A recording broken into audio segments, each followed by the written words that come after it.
तो दोस्तों सीसैट में कुछ ऐसे सवाल भी होते हैं जो दिखते मुश्किल हैं लेकिन होते आसान हैं। तो कौन से सवाल हैं मैं आपको एग्जांपल्स के थ्रू चाहता हूँ समझाना। ठीक है दोस्तों, सबसे पहले सवाल होते हैं प्रोबेबिलिटी के।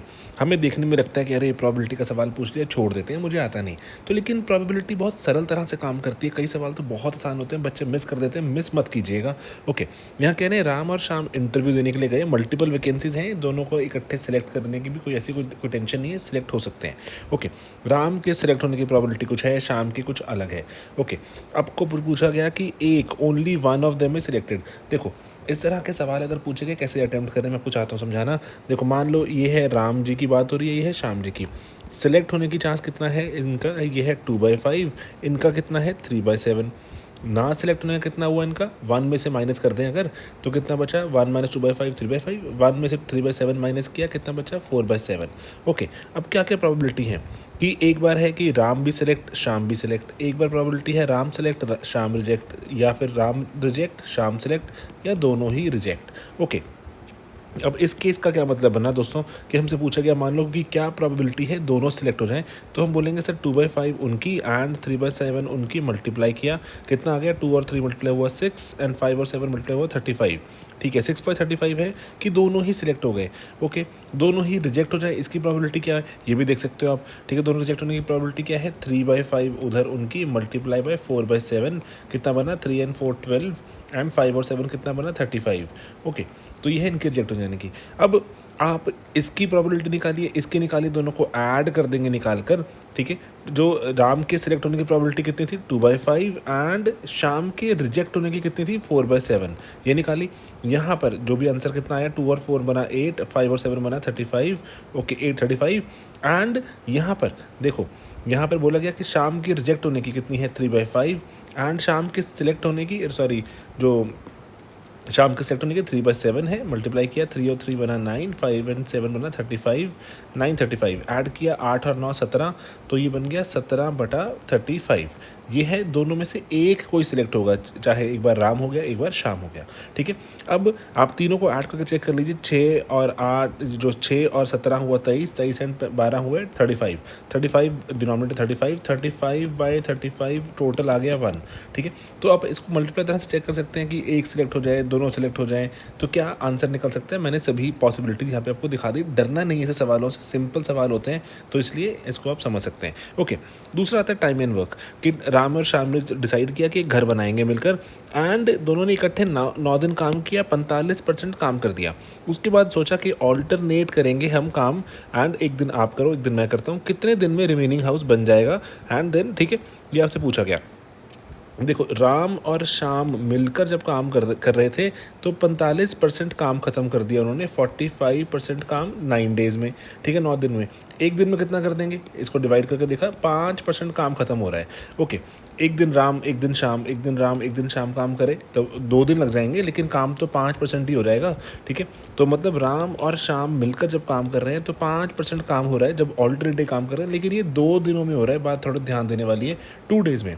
अब 45% काम पूरा हो चुका है, 55% काम करना है पूरा।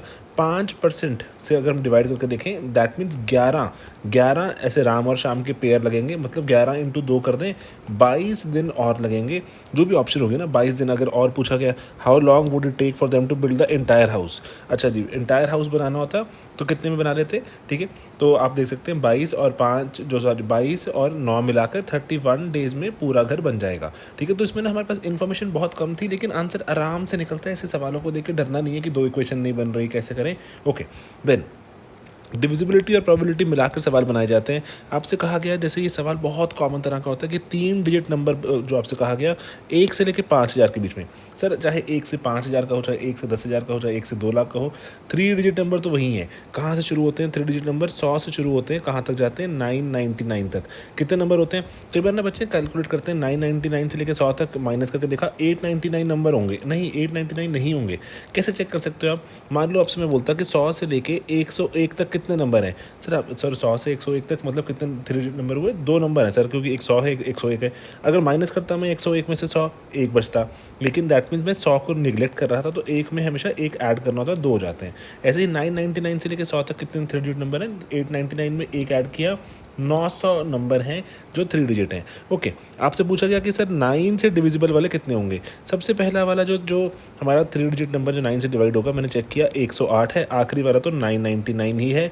इसमें से यहाँ तक कितने नंबर होंगे, 999 में से मैंने 108 माइनस किया, बचा कितना 991 बचा दोस्तों। येस, उसको मैंने 9 से डिवाइड करके देखता हूँ कितना आया। पहले 80 जो हमारा यहाँ पर जो 891 बचा, नॉट 891 सॉरी दोस्तों। तो यहाँ पे 9 से डिवाइड किया, अब तो कितना आया 81 गया 9 पर, 81 गया 9 पर, 99 ऐसे पेयर हैं, लेकिन एक इसको हम निगलेक्ट कर देते हैं, +1 करना होगा 100।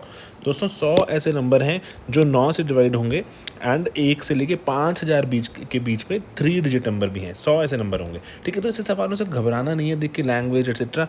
परसेंटेज, वो कह रहे हैं कि कोई नंबर को x% बढ़ा दिया, देन उसको x% घटा दिया, कितना ओवरऑल चेंज होगा। एग्जाम्पल लेके देख लेते हैं, ठीक है। मान लो 100 था, 100 को आपने 20% बढ़ा दिया, 120 बन गया। अब 120 को आप 20% घटाओगे, 120 का 20% कितना होता है 24 है ना।